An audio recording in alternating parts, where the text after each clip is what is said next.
Hello, it's your boy, lad, whatever, uh, history boy, and today I'm going to be starting the new segment I talked about that was coming up called Leaders and Commanders.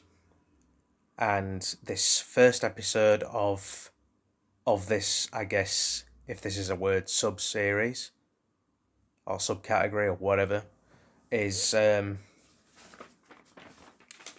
Dwight Eisenhower, the 34th president of the USA. Affectionately named as Ike. He was born in Texas but raised in Kansas. He actually had like a quite a infamous track record kind of military career. I mean, people know of his exploits and help and during World War II, but he actually, because he was born in the early 1890s, he actually served in the First World War. Probably around the time when America joined in 1915 at the earliest. And he was part of a tank regiment there. So, and in his military career just compounded from there between the First World War and the Second World War. He became a brigadier general for his military service in both the Philippines and in the US, and it was these qualifications and like I said, track record, all the experience that led him to be the trusted Supreme Commander of the Allied Expeditionary Force in Europe and Britain, when around the time when the USA really started entering the war in the early 1940s, and he also planned and supervised Operation Torch in North Africa, which was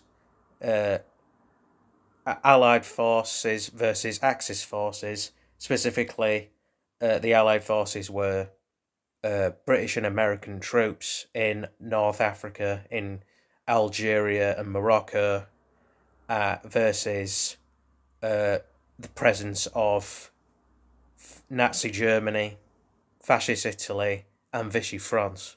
Well, and for those of you who don't know, Vichy France were, of course, they didn't speak for all of France. It's like the German SS thing versus Nazis. Not every German soldier in the war was a Nazi.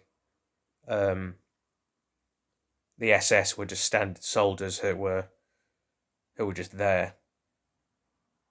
I think they were allies too at times, but more often than not, they were expected to fight and die for Hitler because they were Germans. They were kind of under the threat of that, but Vichy France, they were very pro-Nazi. They were basically the, I guess, sect of France that was very anti-Semitic, hated Jews, and were probably largely the reason that French Jewish people such as, for example, Roman Polanski and or Polanski, I guess. Did I just say Polanski? Anyway, it doesn't really matter. Comments are welcome for the criticisms and corrections. And Serge Garnberg, Charlotte Gainsbourg's father, who was of Russian Jewish background, and Polanski did it again. Polanski was of Polish Jewish heritage. and also Eisenhower was the head honcho responsible for, and this is before he became president. That was in 1951. Was it 1953? Yeah, 1953. Maybe I'll edit this sometime. I don't know. I'm new to this. Until 1961. But Normandy, of course, happened in 1944. The invasion of Normandy. France, Nazis in France with the machine guns and all that. I wouldn't have wanted to be a soldier in that, an Allied soldier in that. Oh, your buddies, right, getting machine gunned to death right next to you, and it barely missing you. That was in 1944, and the North African Desert Campaign, the Operation Torch, that lasted a full year from 1943, 1942 to 43, and that was when the American allies really started getting stuck into the war and helping out. And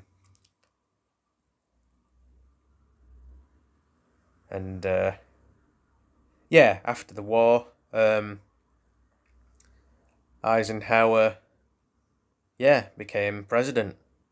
About 6 years after the end. So, I'm not usually big on, I guess, president types people, but this was a bloke who did a lot of good, tried to do a lot of good.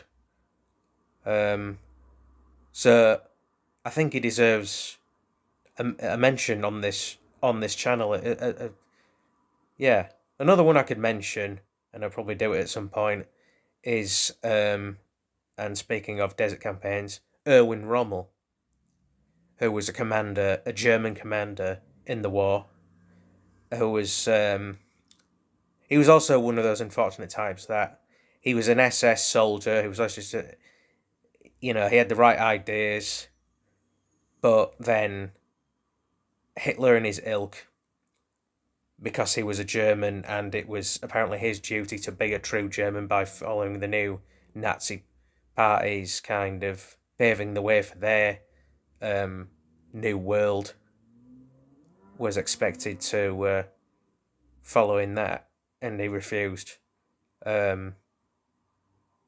which ended up in his demise. But I'll probably cover him at some point too. So that was David Dwight Ike Eisenhower, and this is History Boy signing off. Alright. Hello, everyone. What up? All the rest of it. Various forms, endless forms of how are you doing?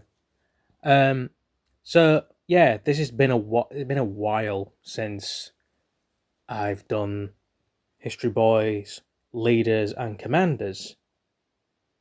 You tell me putting it off because this is the second episode. The first one, if you haven't checked it out already, is about the military is about the military experiences of President Eisenhower, which I found really interesting. There's even stuff going right back to when he was a young buck in World War One. Some of the first experienced some of the first tank battles and all the rest of it. So yeah, so anyone out there that's new to this channel, just thinking about subscribing, that kind of thing, or just hasn't got round to checking out these category kind of videos, I recommend you check that out, because it's more than just him being a politician. It was involved in a lot of. I mean, I know war is politics, more or less. Well, most of the time. But excuse me, I just ate. Sorry about that. Um, but yeah, just learning about what he went through. Battle wise. So anyway, this is about another one. About Konishi Yukinaga, who's the feudal lord who, in 1592, spearheaded the invasion of Korea, and that was part of the invasion set off the Imjin War, which lasted for around 6 years. It was mostly a naval battle. Um, Japan kind of overtook most of the part of the part of Korea, whatever it is now, um, for years, plus plus nothing really. But yeah, the war ended when Totoyomi Hideyoshi, which I'm probably butchering the pronunciation again. If I'm subject to ridicule and criticism, that's my fault, because that's what I risk for not being asked with listening to phonetic pronunciations via Google, because I hate search results chalking down to me. I really do. But yeah, the Imjin War, 6 years after the initial invasion set up by Yukinaga, who was the vanguard of the invasion. When he popped his clogs, Croaks died. Well, Hideyoshi, not Yukinaga. He died about 2-3 years afterwards, in a ceremonial execution after a campaign or something went tits up. Anyway, I'm going to include the the source of where I got the information from anyway, so don't worry about that. He was the adoptive father of a Korean Christian called Julia, also known as Julia Ota, and I'm thinking there's a bit of a connection. I think my reasoning is that Ota, I don't think it's a proper surname that I know of. Maybe it is, or I'm thinking the surname was probably derived from the siege of Ota, which was a invasion of a rival Japanese castle in 1585. So most likely, she was either there and adopted, or just given that kind of name as like a bit of a uniqueness or pride thing. He was born under the original name Yakuro, and his Portuguese Jesuit name Agostinho was, like I said, Jesuit. I mean, if you've seen the episode of the Korean, the Japan, the Portuguese and Italian and Spanish-ish, well, Latin kind of words for bread on my fun facts thing, then you'll know that there was a lot of that knocking around. There were Japanese and Koreans mainly named, given italic slash Lusophone names. Lusophone is means Portuguese. It's either the Roman word, it's either the Latin word for a Portuguese speaking person, or because of the phone bit, it's probably Greek or Greco-Roman, because they all crossed over into each other at various points over thousands of years. One came from the other. Yeah, he was also adopted himself. He was raised in a wealthy merchant household, and probably under his foster father's raising and everything like that, he decided to become a samurai and quickly rose through the ranks to the point where he was noticed by Hideyoshi. I think Hideyoshi was already like a family friend because his mother was Magdalena, also originally known as Wakusa, was yeah was a friend she was a friend of a lady in waiting of Hideyoshi, um, and he himself he became a daimyo or feudal lord of what was then southern Higo. That's modern day like Kyushu islands. Um,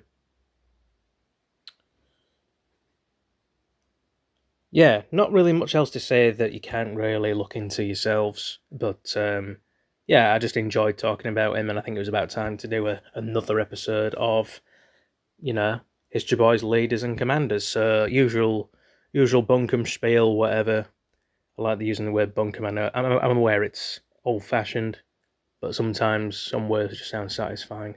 Um, like, subscribe, comment, and I almost wish I almost wish you could. No, I really do wish that people could view dislikes. It's just this annoying ongoing thing of like criticism is just denied or censored. But as I've said before, I think I'd rather know I'm being criticised than being paranoid over what possibly people are possibly negatively saying about me. I don't know if anybody else feels that way. Probably do. So yeah, that's pretty much it, lads and ladettes. So I'll see you in the next video.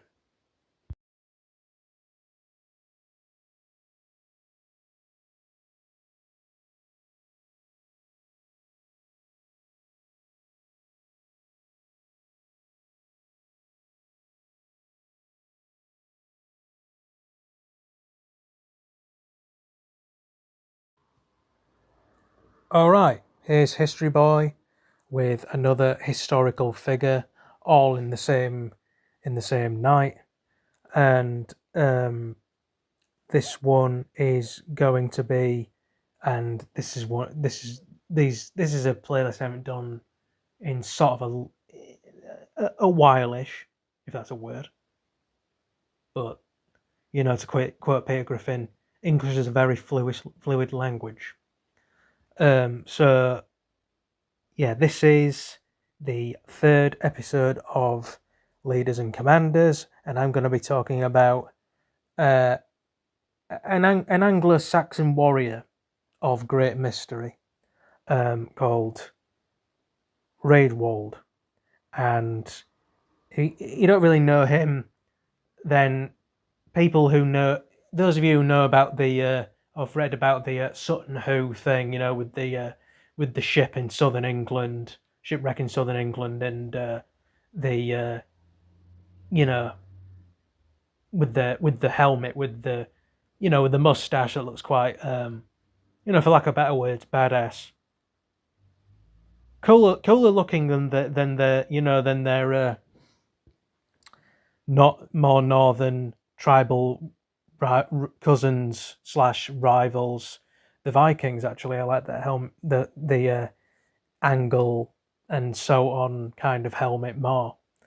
Um, this is about uh, yeah, this geezer was about it was a warrior king of East Anglia, specifically the part of it belonged to a tribe that lived that settled in Norfolk and Suffolk, and yeah, actually he was the first East Anglican or Anglian king to convert to Christianity, and actually comparatively, how we think of all the kind of stereotypical uh, like festivities and objects that are associated with Christmas, like the feasting and and the Christmas trees.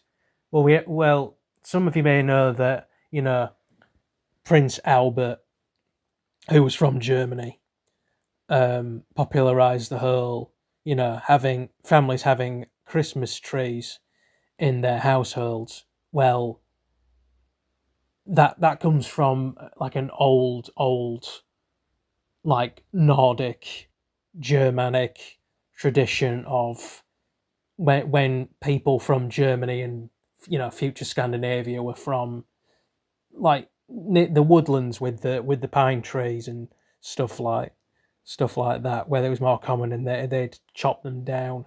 So that's more like based off a Germanic pagan thing, rather than just honoring Jesus Christ. There's the whole modern kind of pagan thing and Christianity and sort of honoring Jesus all combined into one, modern tradition that we now know as Christmas. But um, Raedwald kind of set the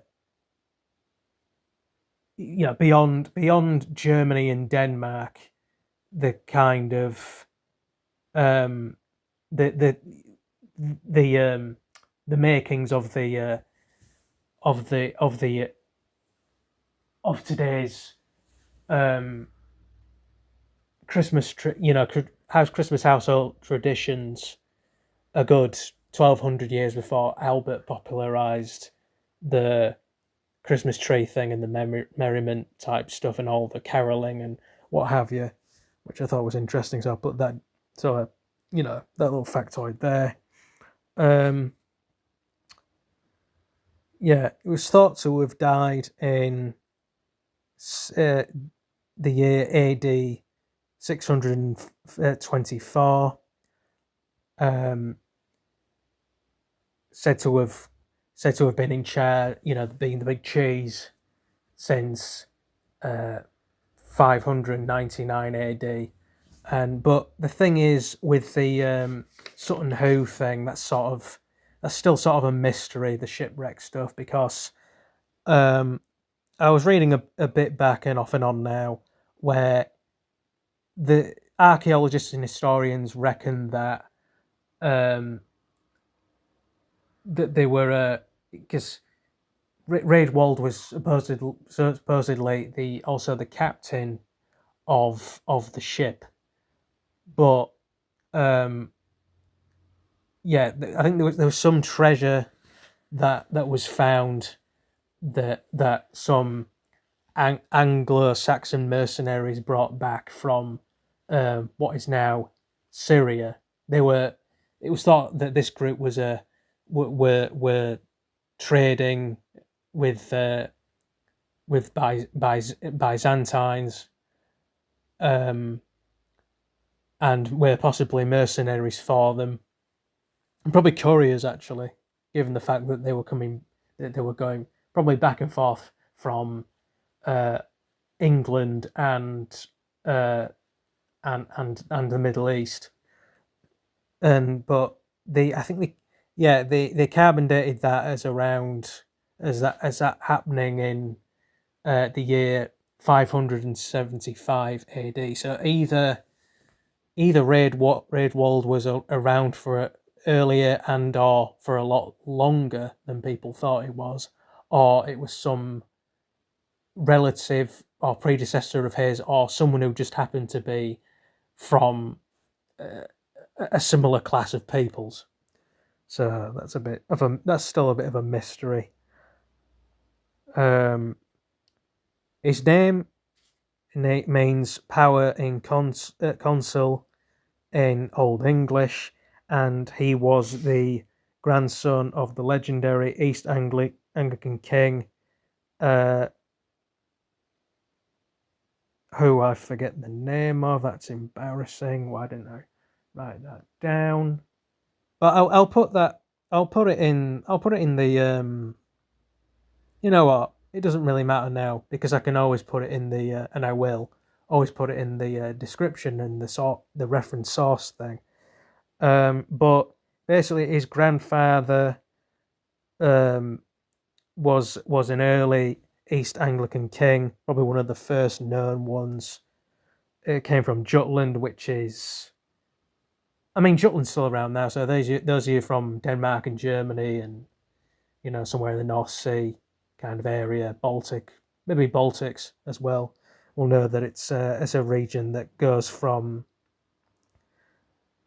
uh, from Germany to Denmark, and Raedwald's great granddad, well, no, well, just granddaddy, was mentioned in the old poem Beowulf, which is popularized and also is well known for being made into the kind of video game looking motion capture film, where which starred Anthony Hopkins as Hrothgar, who I guess hires Beowulf to take care of their, not to spoil the film, his monster problem.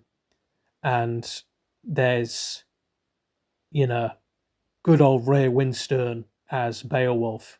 He's got the lungs for it with all the shouting, and it kind of fits. You wouldn't think it because, if you've seen a lot of, you've seen a lot of Ray Winstone stuff, you know him from like being the kind of rough East End type. He was, for one, he's known for Sexy Beast, being an ex safe cracker or whatever. But it somehow works. It somehow works because if you think about it, he's gone from, I think Beowulf's meant to be from south of them. Yeah, I think Beowulf is supposed to be a Dane technically, and Hrothgar might be Norwegian, so north. So he's him still having his sort of almost. It's sort of like a slight Shakespearean posh thing, but with a twinge of, I guess, Cockney in there. So it fits in a kind of geeky, jerky, historical way. That is if Beowulf happened, and I kind of believe it did.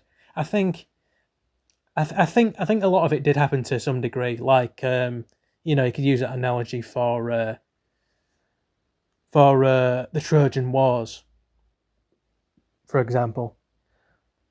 Yeah, but yeah. So that's basically it for Leaders and Commanders episode 3, and as I said, I will include the name of the guy's granddad in the sources, in the description. Why I didn't memorize that name, I don't really know. I thought I did, but it doesn't really matter. So anyway, like, subscribe, comment, and I will see you in the next video, or in the next videos, plural. Peace.